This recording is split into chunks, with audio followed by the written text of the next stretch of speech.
తెలుగు రాష్ట్రాల రాజకీయ ముఖ చిత్రాన్ని సంపూర్ణంగా మార్చేసేలా అసెంబ్లీ లోక్సభ స్థానాలు పెంపు అంశం మరోసారి జాతీయ స్థాయిలో హాట్ టాపిక్ గా మారింది. దేశవ్యాప్తంగా నియోజకవర్గాల పునర్విభజన ప్రక్రియపై కేంద్ర ప్రభుత్వం అత్యంత వేగంగా అడుగులు వేస్తున్నట్టుగా సంకేతాలు అందుతున్నాయి. తాజాగా అందుతున్న సమాచారం ప్రకారం ప్రస్తుతం ఉన్న స్థానాలను ఏకంగా 50% మేర పెంచే దిశగా కేంద్రం కసరత్తు చేస్తుంది. కేంద్ర ప్రభుత్వం ప్రతిపాదన గనుక పట్టాలెక్కితే భారత పార్లమెంటరీ చరిత్రలో ఇది ఒక మైలురాయి కానుంది. ప్రస్తుతం లోక్సభలో ఉన్న 534 స్థానాల సంఖ్య ఏకంగా 816కు చేరే అవకాశం ఉంది.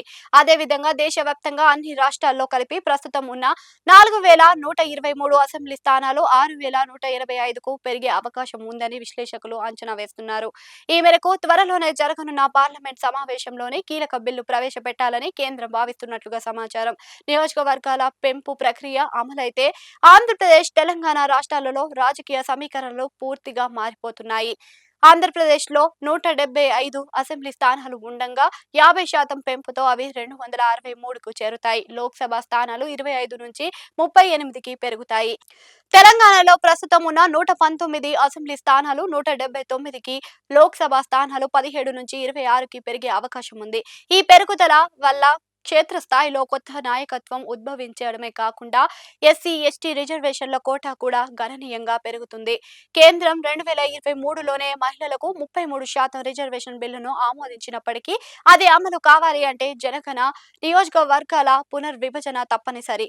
వాస్తవానికి 2024 నుంచి రిజర్వేషన్లు అమలు కావాల్సి ఉంది. అయితే 2027 మార్చి నాటికి జనగణ పూర్తి చేసి ప్రాథమిక గణాంకాల ఆధారంగానే పునర్విభజన ప్రక్రియ వేగవంతం చేయాలని కేంద్రం యోచిస్తుంది.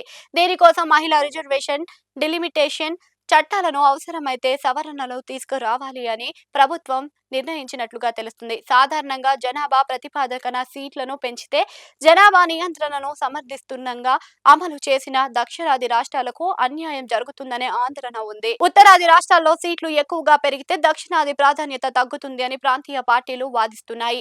ఈ విధానానికి చెక్ పెట్టేందుకే కేంద్రం 50% ఫార్ములాను తెరపైకి తెచ్చినట్లుగా కనిపిస్తుంది. అన్ని రాష్ట్రాల్లో సమాన నిష్పత్తిలో సీట్లు పెంచడం ద్వారా ఎవరికి అన్యాయం జరగకుండా చూడాలనేదే కేంద్రం ఆలోచనగా ఉంది. ఢిల్లీ వేదికగా జరిగిన ఎన్డీఏ మిత్రపక్షాల సమావేశంలో ఈ అంశంపై ప్రాథమిక చర్చ జరిగినట్లుగా సమాచారం. ప్రధాన ప్రతిపక్షం కాంగ్రెస్ తో పాటు ఇతర విపక్షాలను కూడా సంప్రదించి ఏకాభిప్రాయాన్ని సాధించాలి అని కేంద్రం భావిస్తుంది. ఈ క్రమంలోనే విపక్ష నేతలు నేడు ప్రత్యేకంగా సమావేశమై తమ వ్యూహాన్ని ఖరారు చేసుకున్నారు.